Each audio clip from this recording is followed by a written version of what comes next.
जब वह सिलाई करने बैठती थी तो फिर अगर मैं उसे पुकारता या अपनी किसी जरूरत के लिए उसे कोई काम कहता तो वह सुनती ही नहीं थी। वह अपने काम में इतनी मग्न रहती कि उसे इस बात की परवाह ही नहीं होती थी कि शायद उसके शौहर को उससे कोई काम हो सकता है या उसे किसी चीज की जरूरत हो सकती है। वह अपने काम में लगी रहती और अक्सर मुझे भुला देती थी। जब से उसने सिलाई का काम ज्यादा पकड़ लिया था वह मेरे करीब बैठती ही नहीं थी।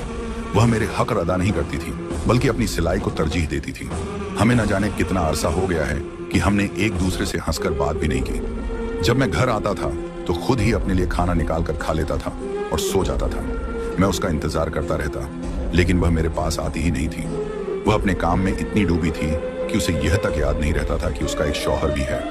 अब तो बच्चों को भी नजरअंदाज करने लगी थी। बहुत कम वह बच्चों की तरफ ध्यान देती और उनकी बातें सुनती थी।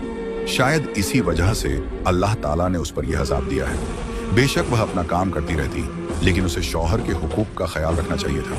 वह अपने शौहर के हक का पूरी तरह भुला चुकी थी और अपने काम को ही सब कुछ बना लिया था। यास्मीन के शौहर की ये बातें सुनकर वहां मौजूद कई औरतें आपस में एक दूसरे से नजरें चुराने लगीं। उन्हें इस बात पर यकीन ही नहीं आ रहा था कि यह छोटी सी गलती इतने बड़े अजाब का सबब बन सकती है और फिर अल्लाह इस पर इतना बड़ा अजाब दे सकता है।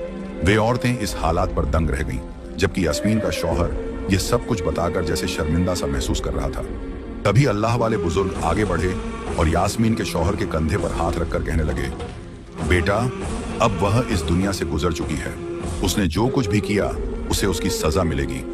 लेकिन इस वक्त मामला यह है कि उसकी तदफीन, दफनाने का इंतजाम किया जाए और उसे यहाँ से कब्रिस्तान ले जाया जाए। मैं तुमसे दरख्वास्त करता हूँ कि एक बार अपनी बीवी को माफ कर दो। उसने जो कुछ भी तुम्हारे साथ किया उसकी सारी गलतियों और खताओं को भुलाकर खुले दिल से उसे माफ कर दो ताकि उसकी मैयत को यहाँ से ले जाकर उसे दफन किया जा सके।